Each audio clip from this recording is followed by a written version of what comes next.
As Barbara said this morning, the more you know, the more you don't, the more you know that you don't know. There are so many things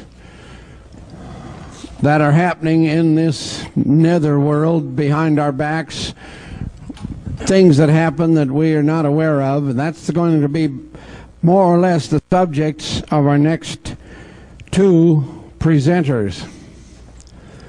Fritz Springmeier, coming to us from Oregon, has spent 20-plus years researching what's been going on in things that most people, not this crowd particularly, but of course most people really have no clue on in the area of influencing actions of people with various types of mind control. He has so much information it's almost incomprehensible. You wonder how anybody put together that much stuff in a 20-year period. One of the books that I have of his is encyclopedia size, and that's only one of whatever 10 or 20 that he's put together. So there is a lot of information for him to try to cram into the next 55 minutes for you, but he will have a workshop, of course. So welcome for the first time here at Global Sciences, of course, another new fine Fritz Springmeier, please. Thank you. Thank you very much. Where were you when John F. Kennedy was assassinated? Do you remember how you felt? How old were you? What were you doing? Where were you when the Challenger exploded? Do you remember? How did you feel when you saw the pictures of the children that were killed at the daycare center at the Oklahoma City Federal Building? Do you remember? These are trauma memories. We remember them distinctly. They are indelibly etched into our minds. However, how many of us know the lie that was programmed into us at each of those traumas? Now, I realize that most of you don't know what I'm talking about, but I'm getting there. See, I'm not challenging your memories of those traumas. Each of us remember those traumas very distinctly. However, the problem is that we don't know the lie that was attached to each of those traumas. In fact, most of us have never even considered that the conspiracy killed John F. Kennedy in full view of this country for a reason, in order to program us a lie. We have never asked ourselves, why didn't they quietly poison him and make it look like a natural death? In spite of John F. Kennedy's good front of being healthy, JFK was a medical basket case. So why didn't they try to take advantage of his natural weaknesses? So we've got two facts here. The fact is that they killed John F. Kennedy in full view of the entire nation, and the other fact is that we still have a trauma memory associated around that trauma. However, we do not understand, most of us, how they programmed in a lie to us through that trauma. Now, those traumas that we have just discussed are very mild compared to the type of traumas that we're going to be discussing today and in the workshop tomorrow in the afternoon. I'm here to tell you about trauma-based total mind control. This is a type of mind control which turns the victim into a puppet, a slave. This is a type of mind control which is so horrendous that it dehumanizes a person to be a robot, an expendable piece of machinery that they can throw away.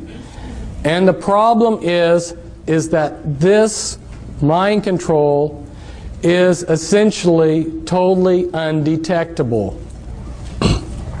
The things that I'm going to be telling you today are going to affect you and your children and your grandchildren.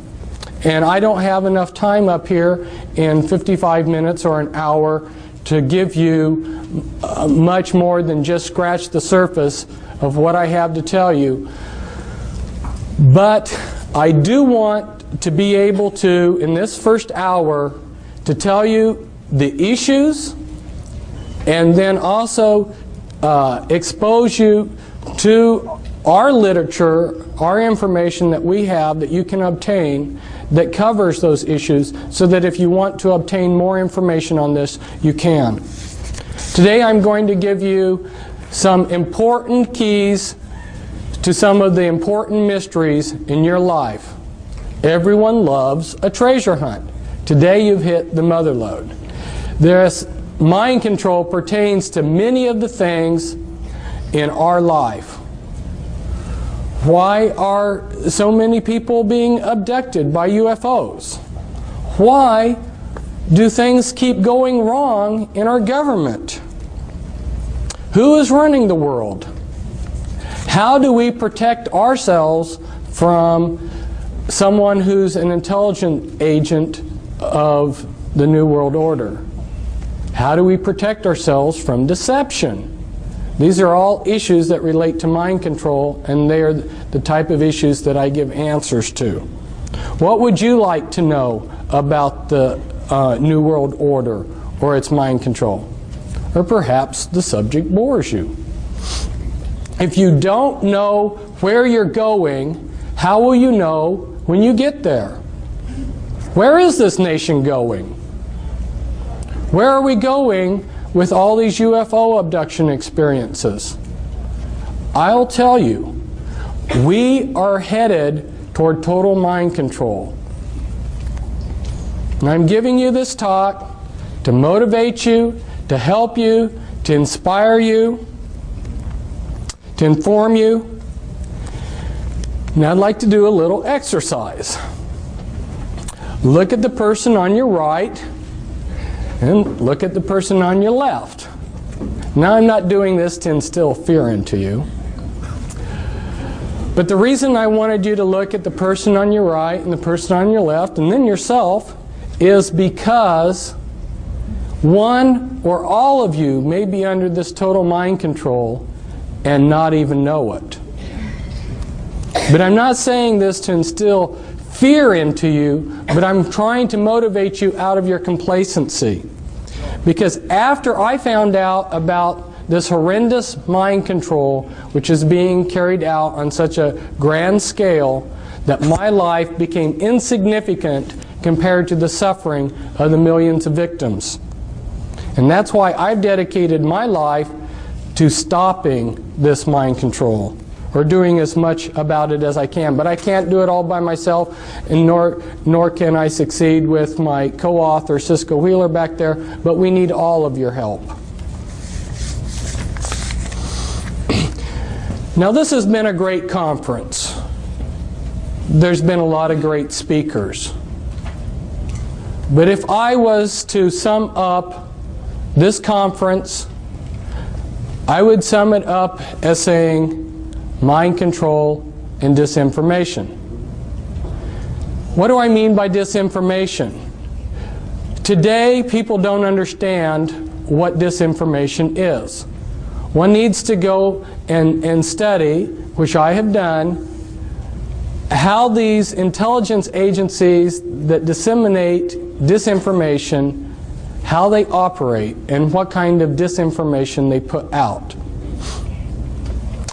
A very good example of this is MI5 and MI6, British intelligence. Maybe a lot of you are aware that British intelligence created American intelligence.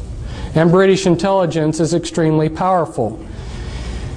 Before World War II got started, the British had infiltrated the Nazi spy apparatus, so that every German agent that was recruited into the Nazi apparatus that was spying on Britain had to become a double agent. 100% of the German agent spying on Great Britain was a double agent for the British.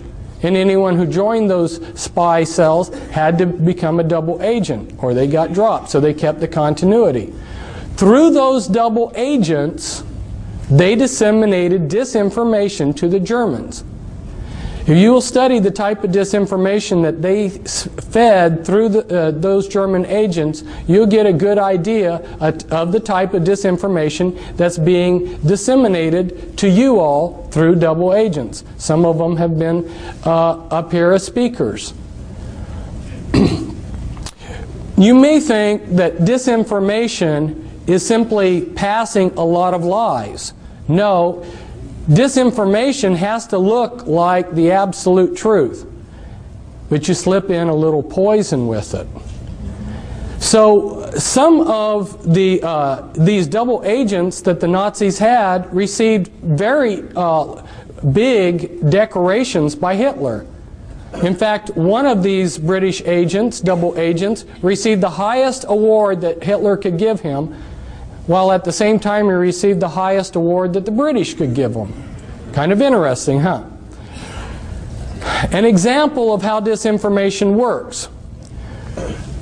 You give 99% true information, and it's that one little piece of disinformation that's the clincher. So through their spies, they fed the Germans the range of their naval radar, but they understated it. Well, the Germans were excited to get any information on the British radar, their naval radar. When the Bismarck sailed, and you're familiar with the battleship Bismarck, because their intelligence agencies had been fed this shortened range of the naval, British capabilities of their naval radar, that one little piece of disinformation, they made a big mistake, and that mistake cost them the Bismarck. So see, this is how critical it is to understand how a speaker can get up here in front of you, he can give you 95% good information, and it's that 5% poison that he's going to give you that'll be the clincher. It's very hard to understand, for most of us to understand how disinformation comes about.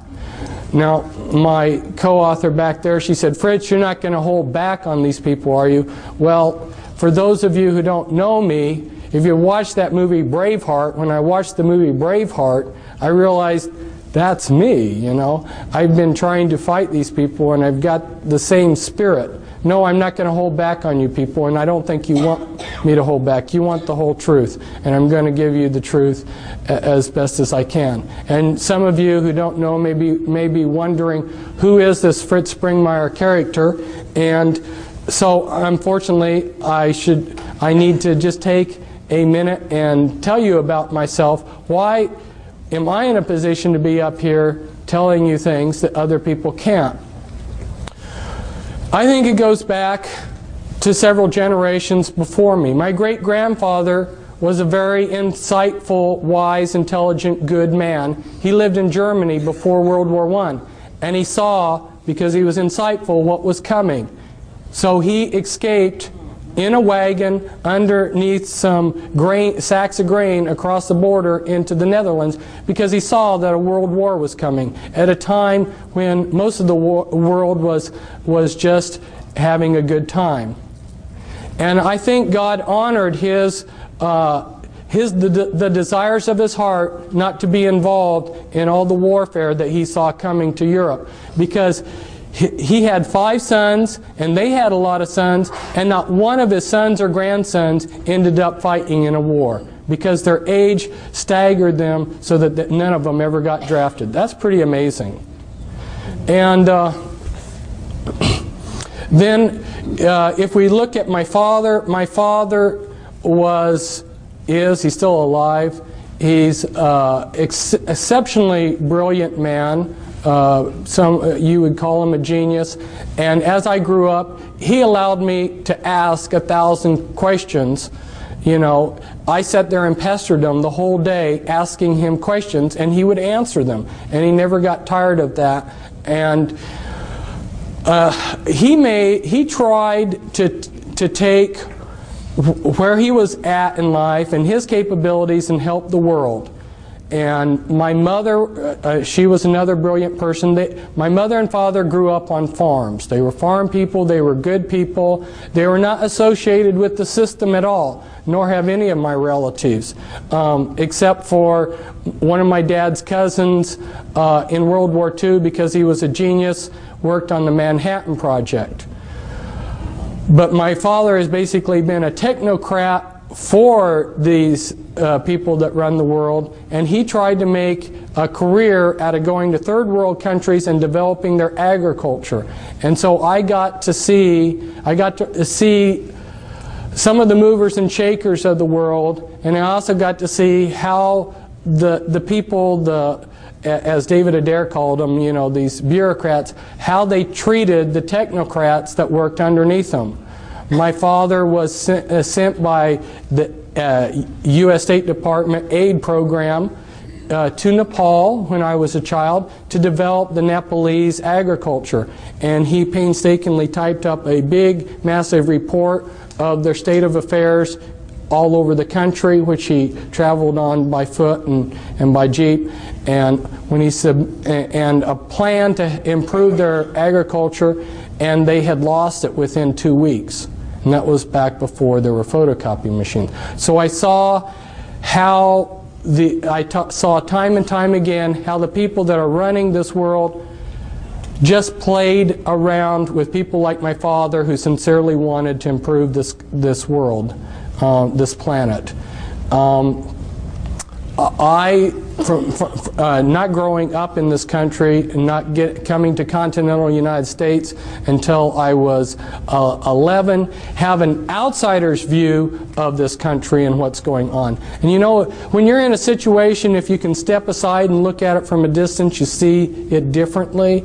And so there's a lot of things that I see about this country that maybe other people can't, because I have been in 33 countries, and I've been a world traveler, and I see things from a different perspective. Plus, when I was in Nepal, we didn't have television. I spent a lot of my idle time reading Encyclopedia Britannica. And I went to a private school that when I came to the United States, I was 2 years ahead of the kids in public school. So that gives you a little bit of background of why, having been a truth seeker who's devoured books every day and have interviewed countless numbers of people and done all kinds of research, that gives you a little bit of background as why I'm up here telling you some of these things rather than somebody else. What I've seen at this conference so far, there's been a lot of things that pertained to my research on mind control. Our Japanese speaker last night, he talked about blood pressure in the head and how he went out to find out. It was so frustrating for me this last week. I tried repeatedly to get a chance to tell him why he didn't find any information on that when he went out there looking in the medical books. Because see, I have been spending time researching mind control and what these people are doing. And there's a cerebral spinal fluid, as well as the brain, the blood pressure in the brain, and a lot of other things that he's not aware of that have been suppressed by these people. This is information that they have suppressed, and the reason why is because there's only a few men in the world that know these things, and they're using it to enhance their programming abilities, their mind control programming abilities. So there's a flip side to this. Some of the things that I'm going to tell you about today are horrendous, but the flip side of it is that some of the things that the New World Order and the Illuminati know, if they were put to good use, would be fantastic. I have repeatedly seen that these people are giving us the crumbs of technology and information. In fact, they go to, there's a conference, Bill Gothard seminars, where they teach spiritual principles for Christians. Their programmers go to these conferences. Their programmers, their mind control programmers, know how a person can make themselves into a great spiritual being. They know this far better than most of the Christians, but they use this information for evil. They're able to take and set in things within the life of a person to prevent them from becoming the person that they could have. So there is a good positive flip side to this, but if you saw what I've seen, it would make you angry that these people are taking what could be used for the elevation of mankind and they're using it to enslave us. Now, as I go through this, I'm going to touch on a whole variety of things because, like Dean was telling me, he says my audience knows a lot about the Illuminati. The thing of it is that the information, the level of information that I'm putting out about the Illuminati, unless you've been in touch with my information, you haven't heard it before, because that's a much deeper level than what the people are telling you. So I need to just touch on some things so you see the type of information that you can get. And this all pertains to the mind control. So we're going to run through real quickly here some overheads. Around this date, Admiral Stansfield Turner, who was head of the CIA, went before a congressional subcommittee, and he admitted to them that yes, the CIA is carrying out mind control on countless numbers of unwitting American victims. And he even went so far as to say the basic methods that they use in this mind control: hypnosis, drugs, and torture. And around this period of time that he was addressing the congressional subcommittee, why the New York Times had this article. Here they mention a couple names of these are mind control programmers. Dr. Ewan Cameron and Dr. Louis Jolyon West. They were two examples of mind control programmers.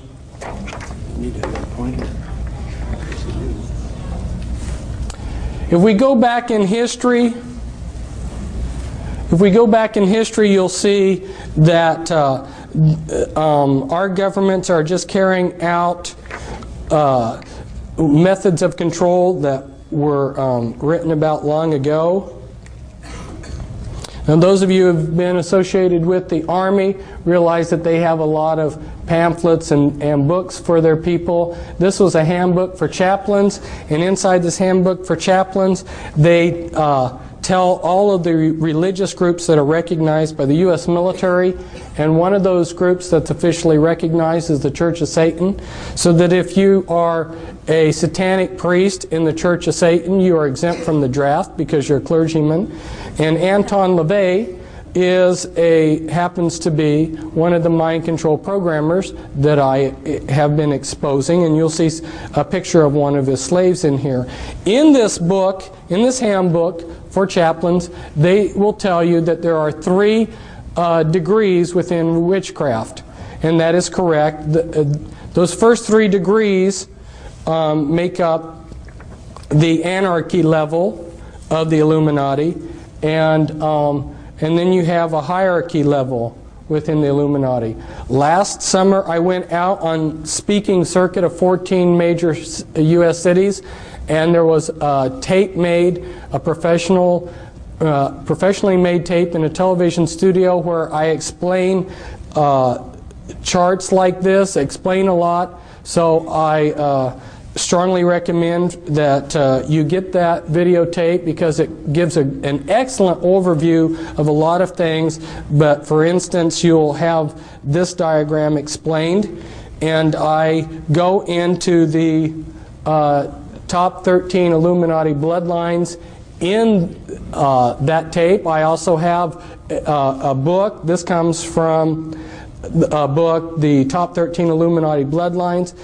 This pertains to the mind control because these bloodlines learned about these mind control techniques many centuries ago. These are the movers and shakers of the world. And for instance, the Rothschilds, their secret genealogy traces back and this is inside information. You're not going to learn this reading a book. This is inside information. Their genealogies go back to Nimrod. So these are some very powerful bloodlines, and they have learned a lot of techniques for controlling long ago.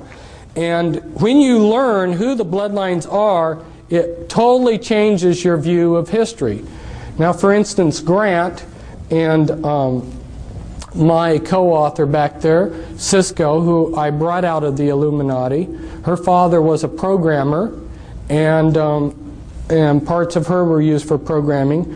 Her great uncle, her dad's uncle, was the head of the U.S. military during the Vietnam War, General Earl Grant Wheeler, and he was a descendant from Hiram Ulysses Grant, and Ulysses Grant was of the Collins bloodline and of the Delano family bloodline. Two very powerful bloodlines. And you may have thought that he was just a common, ordinary person. So to understand what's going on, you really need to understand these bloodlines, and that's why I encourage you to get the book that we have back there, the Volume 1 book, the Top 13 Illuminati Bloodlines. These are just some representatives of those bloodlines. And these are Illuminati members that I'm showing you here that are representatives of the different bloodlines. And the DuPonts, for instance, have been in charge of a large portion of the military-industrial complex. They have produced the gunpowder for all of our wars. So every war that we've had, they've gotten incredibly rich. They also are into a lot of the chemicals. Every day you use chemicals that came out of DuPont factories. The Freeman family and Gaylord Freeman, head of the Priory of Zion, and this is the Kennedys. Here we see JFK at the Great Pyramid. It seems like a lot of these Illuminati types have made a pilgrimage to the Great Pyramid. And here's Anton LaVey. See if I can get him up a little bit so that the camera can see a little bit. This is Anton LaVey with one of the members of his church, Sammy Davis Jr. Sammy Davis Jr. was part of Rat Pack, which were working with the intelligence agencies and were Satanists. And one of his slaves, James Mansfield, is there kneeling down before Anton LaVey in a satanic ritual. And here was the first presidential model sexual slave that they allowed the public to see. This is Marilyn Monroe. She was, both James Mansfield and Marilyn Monroe had sexual relations with John F. Kennedy. And here I believe that you can see her switching personalities. When I start talking to you more about how the mind control is done, you'll understand what I mean by switching personalities, because they create programmed multiples where they get a Dr. Jekyll, Mr. Hyde effect. And here's this is Winthrop, who's said to have the largest porn collection in the world. And the mind control slavery relates to the porn, the type of porn that they do too. This is Guy de Rothschild, very powerful man. His bloodline will have the Antichrist, and that's his son, David. And here's the Russell family, and represents the Russell family. And here you see Bill Clinton. This is a hypnotic induction for a mind-controlled slave. It hypnotically inducts them. And then you have William Huntington Russell and Samuel Russell, which tie back into your slave trade. So see, these people, these Illuminati families have been involved in slavery for a long time.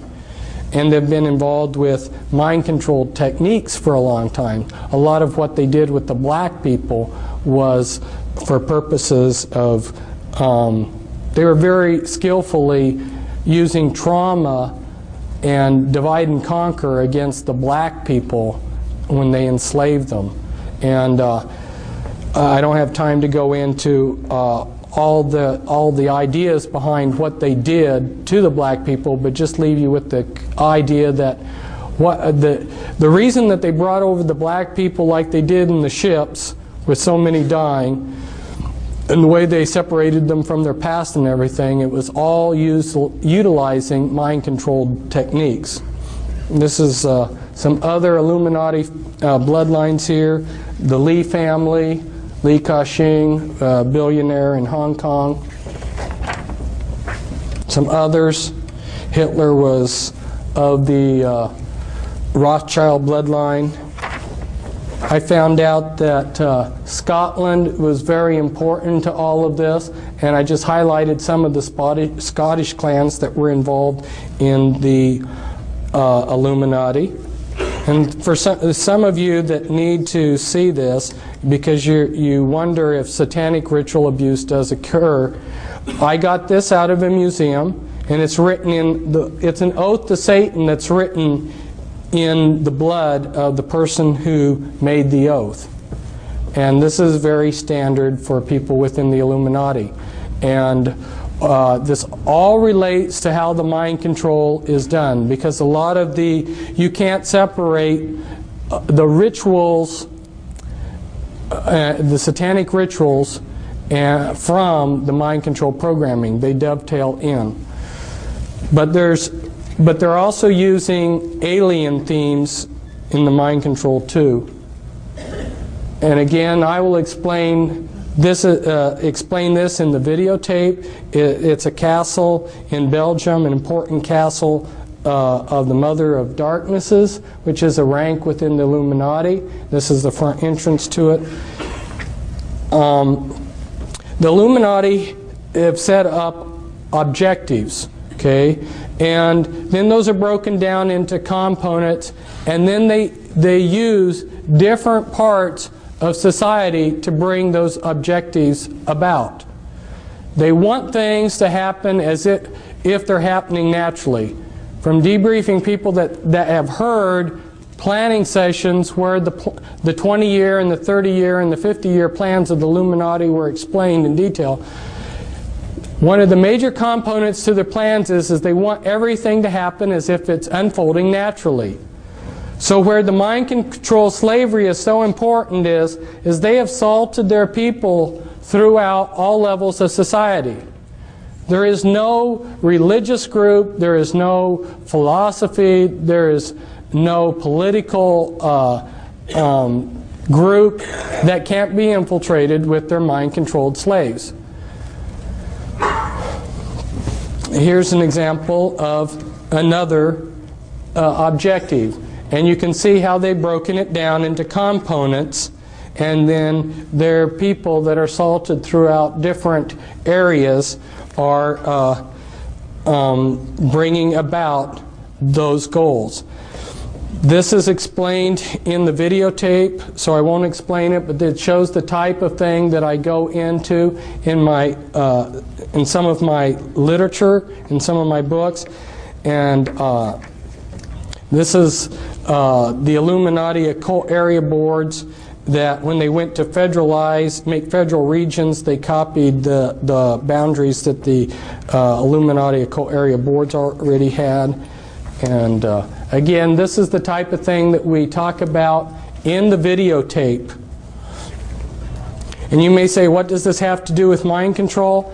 It's because healthcare and control of grains and all of these different things that we see being controlled behind the scenes, the way that they are able to control them is with these programmed multiples. And that's why people are saying, well, I can't believe that there's a conspiracy because I don't see it. No, it's being very subtly done behind the scenes. Here, Alice Bailey, who was connected to these people, was head of Lucis Trust and wrote quite a few books, started 140 New Age groups. She writes, "Years ago I said that the war which may follow this one would be waged in the field of the world religion. Such a war will not work out, however, in a similar period of extreme carnage and blood. It will be fought largely with mental weapons and in the world of thought. It will involve also the emotional realm from the standpoint of idealistic fanaticism. This inherent fanaticism found ever in reactionary groups will fight against the appearance of the coming world religion and the spread of esotericism. The coming struggle will emerge within the churches themselves." She's talking about mental weapons. Now, she doesn't spell it out here, but what she's talking about is the mind control that I'm talking about. And the name of her book's very appropriate. It's an externalization of the hierarchy.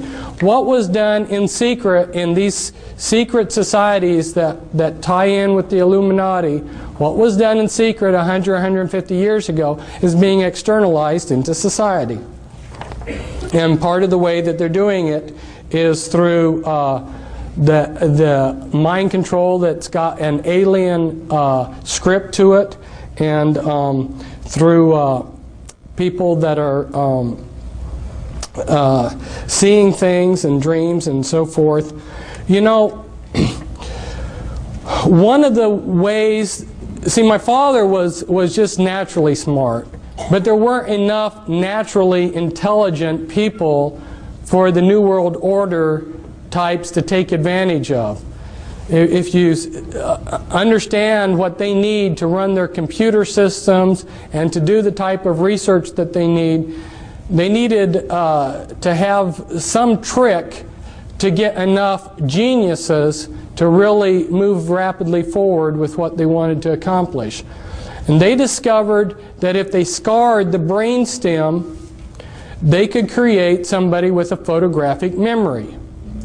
And so a lot of your people out there that are geniuses working for the system are mind-controlled slaves that have their brainstem scarred as a child. They've been given a photographic memory, and they've got programming.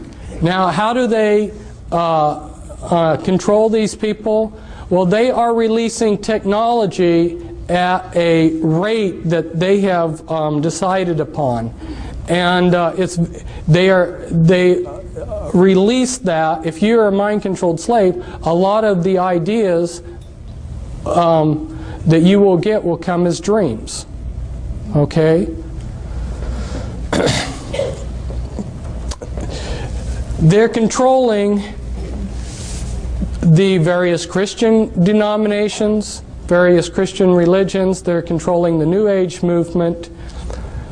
Your New Age prophets that are seeing things. Where do you think this stuff is coming from? And that's why I was so pleased to see Raylan Russbacher tell you her own personal story about how she discovered that the things that she had been channeling were actually being channeled through her via mind control from the intelligence agencies.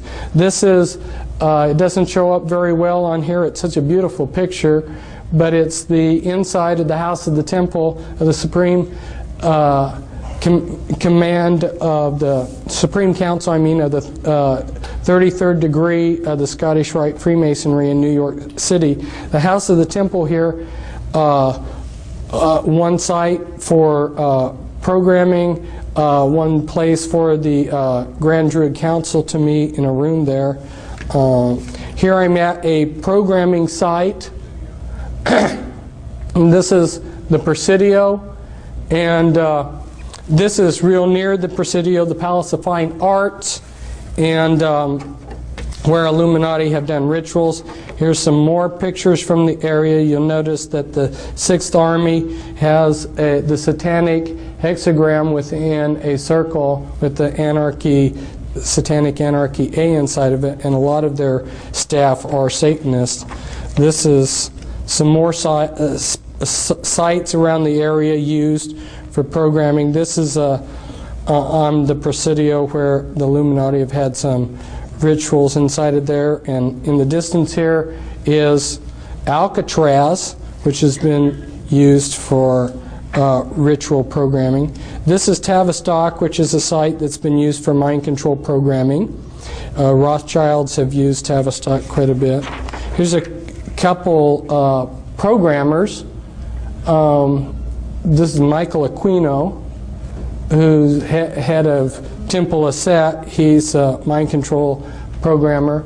And I don't think that he's got his staff in his hand there in the picture, but he oftentimes carries a staff. That's staff is like a cattle prod, and it will give you electroshock. There's been quite a few books coming out recently about the mind control, but they're all pretty vague. So I encourage you to get the Volume 2 book that we have, and the title to it's The Illuminati Formula Used to Create an Undetectable Total Mind-Controlled Slave. Now, how are they doing this? Well, they're using natural things, natural functions of the brain. Some of you have probably been driving along the road and you've been talking to your wife and just driven automatically. See, the mind can work in two different things. What you're doing is you're hypnotically trancing out on your driving.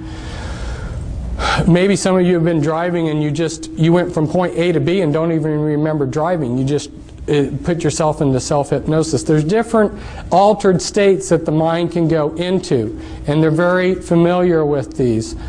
The mind also has the ability to disassociate. You know, if you say, some people, if they say something that's wrong, and then you try to correct them later on, they say, well, no, I didn't say that. Their mind has to disassociate. Or you go on a trip and you remember the good things but forget the bad things. Okay, this is disassociation. The mind has a natural ability. Now let's say that you're a soldier in a war, and this has been going on for thousands of years to soldiers in wars. Let's say your buddy, for instance, has his arm blown off and his guts are blown out, and it's a horrible sight. The mind protects itself, and if you look at it on a timeline, and at this point in time is that trauma, if the trauma is severe enough, what the mind does to protect itself, it builds amnesia walls around that trauma. Well, the Illuminati learned this long time ago, and so what they do is they compartmentalize the mind. They take a small child and they just traumatize the heck out of it and split the mind and build all these amnesia walls between all these traumas. The worse the trauma, the better, because the better the trauma wall. So the most horrendous traumas you can possibly imagine are the ones that they want to use. When you've splintered the mind up into many pieces of disassociated pieces, then you can go in and pull that piece up to the front of the mind, and you can construct out of that piece of memory whatever you want out of it. Now, you remember that some people have said that the human mind is like a huge computer, and if you got all the computers of the world together, in some ways your mind would excel. You would be all of the computers in the world. You've got a fantastic computer here. Well, you know how a computer can section off memory. You know, when you turn on your computer, if you need to reboot it, it reboots out of memory that you can't get to. In order to make a functioning computer, the big hurdle that they had to jump over was to be able to create memory that you couldn't access. Well, that's what they're doing with the mind. They're splintering up your memory into thousands of little pieces. My co-author on a couple books on the mind control, her mind was split 30,000 ways. Now, you take those pieces of the mind, yeah, tremendous amount of trauma. Think of the amount of trauma it takes to split the mind and then multiply that times 30,000 times. Tremendous amount of trauma all through these people's lives. So you take that piece and you can make that piece of the mind into anything you want. Now let's say they take one piece and they show up films, and through the programming they make it into a particular personality. Well, what they want to do is they want to make the most perfect front for their slave possible. And so They will test a slave, they will test a victim that they're going to make into a mind-controlled puppet. They'll test them when they're a small child. And I go into the techniques in the book as to how they can test as to what your abilities are. They use EKG tests, and they know how to determine what your abilities are as a small child as to when you would grow up. So they plan out your they plan out your life ahead of time. They say, this one will be a doctor, this one will be a lawyer, this one will be a scientist working on rockets, this one will be this one will be that, okay? And depending on what they're wanting you for will determine the type of programming they give you. So it's very systematic, and because the movers and shakers of the world have all of the resources, basically, they can move these people into whatever field they decide for them, so they become the top of their field. Now, their front personalities are very legitimate, sincere people. They don't know about the Dr. Jekyll, Mr. Hyde effect. Imagine yourself being a Christian minister and horrors of horrors finding out that you've got disassociated parts of yourself that are Satanists, that are satanic, that go to Illuminati rituals. We recently had a minister fly in with his wife. He heard me speaking last summer on my lecture circuit, and when he heard me talk about the Illuminati, he realized there's nobody else that understands the Illuminati or the type of programming I have that can help me. There are very few people out there that understand this. That's why he came to visit us. That's one reason why I needed to talk to your people, Dean, about the Illuminati, is because since we have been here in this conference, there have been a number of people that have come up that have discovered that they have this kind of programming. They've come, they've gotten our material just since we have come to this conference. And there's other people probably that will learn it too. And so it gives people that are victims of this some confidence that there's somebody out there that will understand them when they hear that there's a few people like myself that really understand in depth what the Illuminati is all about. Now, this is comes from a book. I took it from somebody else's book, but this is somebody who's trying to develop artificial intelligence for computers. He's extremely brilliant. He understands the mind perhaps better than anybody, and he's showing the processes of memory and motivation. And I'm just throwing these diagrams up to you to show you that the natural mind is not one monolithic thing, but it's many components. And the Illuminati understand what those components are and how to divide the mind from itself and how to control those processes. For instance, if you electroshock somebody, you destroy their short-term memory for about 24 hours. So every time that Cisco was used for some purpose, let's say she was running drugs for them, or being used as a sexual slave, or whatever they were using her for, on a daily basis practically, they would electroshock her. What that would do is splinter your short-term memory. Once they get you programmed to where they want you, then they will delete your memory of having been used in these things. People that are on sensitive in government projects, if you are in charge of something that takes a classification, you're going to be under mind control. Don't you think that they're smart enough to want to control their secrets? And this was taken at Bethesda, which happens to be a programming center, but it's showing the brain's PT scans of multiples. And you'll see that from when one personality holds the body to another, we've got totally different PT scans. The mind of a multiple personality, and they now call MPD DID, just recently changed that, I think, to throw some confusion into things. But when you look at the PET scans, they're different. If I try to impersonate a different persona while I'm getting PET scans, my brain will look the same. The programming is layered in, and this comes from another one of our books back there. Cisco did amazing drawings where she invited her different alters, her different personalities to work together on putting down on paper what they were seeing, because they had no talk programming. And the programming that is so sophisticated, in the 3-hour workshop, I'm going to try to go through step by step and give you more of the details of how it's done. And of course, you've got the Volume 2 book, which explains it from A to Z2. But there's so much to talk to you about. I mean, how they're using implants, and on and on and on. And I'd love to tell you everything that I know. But as they go in and splinter a person's mind into thousands of disassociated pieces, they have to put those pieces together in some fashion that's going to be useful to them. So then they're structuring. And as they build the structures, they like to use structures like this. Like this is an infinity type structure, so that the person being programmed, they get a feeling like there's no beginning or no end to the programming. It gives them a hopeless feeling.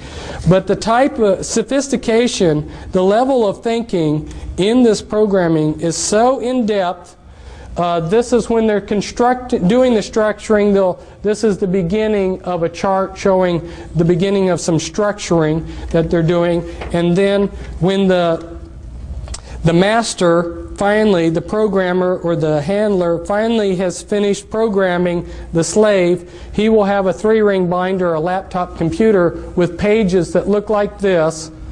And if he wants to call up a particular altar, he would say, like Brown Levi 2003 11A, Brown Levi 2003 11A, Brown Levi 2003 11A. That right there would be the access code to pull up a particular personality that they would want.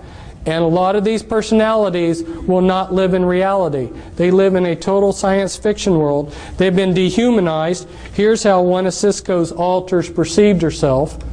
And they use Walt Disney movies for the programming. As you can see, this is from a Walt Disney movie where a doorknob it takes on life. If you showed a Walt Disney movie like this, you're creating the images for them to use hypnotically as they go in and do the behavior modification and hypnosis on that altar. And so this could be used to create a doorknob alter within a person's mind. And as they go through the dehumanizing process, like in Cisco's system of altars, all but the front altars in her had lost their hearts. They did hypnotic surgery where they took out the hearts out of these altars and replaced them with a heart of stone. So and that's so that these people can't give their hearts to Jesus. Because if you would talk to these altars and say, give your life to Christ, they'd say, I don't have a heart. I'm not a human. And then they've been dehumanized to think that they're maybe a horse or a dog or a cat or whatever. They build bodysuits out of implants. And you heard about last night about the biochip, how they're able to make a miniature computer that's very, very tiny, the size of a cell or even less. That's true. And they attach these tiny... You have to understand how computers are made. All a computer is an on-off switch. Anything that will consistently do one thing consistently, move in a particular direction, or something can be used as an on-off switch. They take strings of carbon atoms, they use DNA templates. Anyway, they make mini computers that are extremely tiny, attach them to viruses. Viruses have a liking for a particular part of the body. They will build a bodysuit of implants in you with these tiny computers, put in a master computer in the back of your neck, and these are just a few of the sites. These are the audio implants. There's about 6 different major categories of implants. You've got mimics implants, you've got auditory implants, holographic implants, anyway.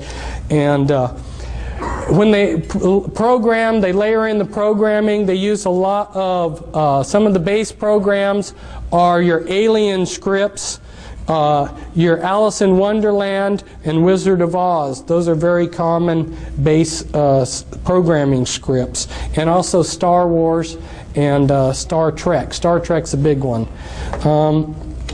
What are the implications of this mind control? You've heard the term paradigm shift.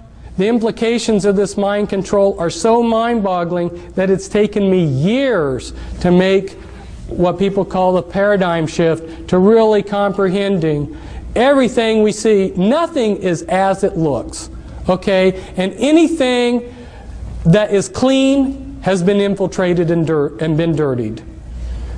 It's incredible. And this is a newspaper article where people are immigrating, where they're coming into the United States from. And of course, if they put Eastern Europe up here as something, it would be right up there, probably in the top 6. But you see Russia and China and Vietnam right up there in the top countries that are sending us immigrants. These are countries that are also practicing mind control. How many Spetsnaz agents have been infiltrated into the United States? We're not being protected, but we're being moved towards a one-world government. Well, they will give us perhaps something that looks like this. This is one of the plans of what they want to give us. It looks real nice, and it looks like we are ruling ourselves through this world government. The problem is that with the mind control, they will control everything from behind the scenes.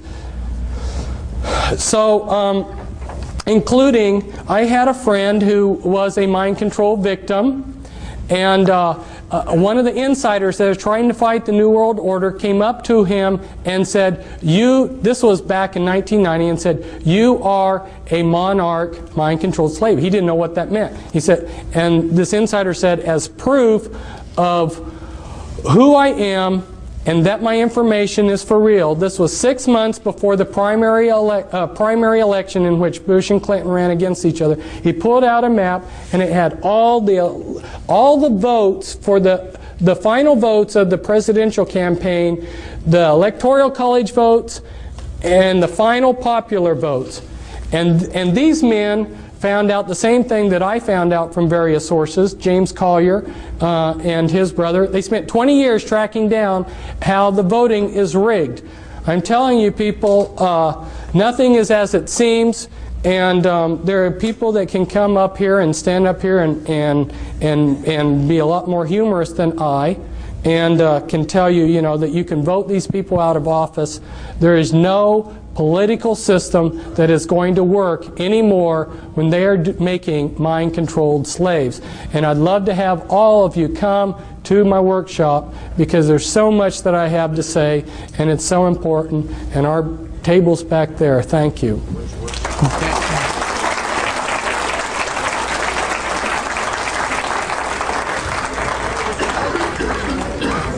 Again, thank you very much, Fritz, for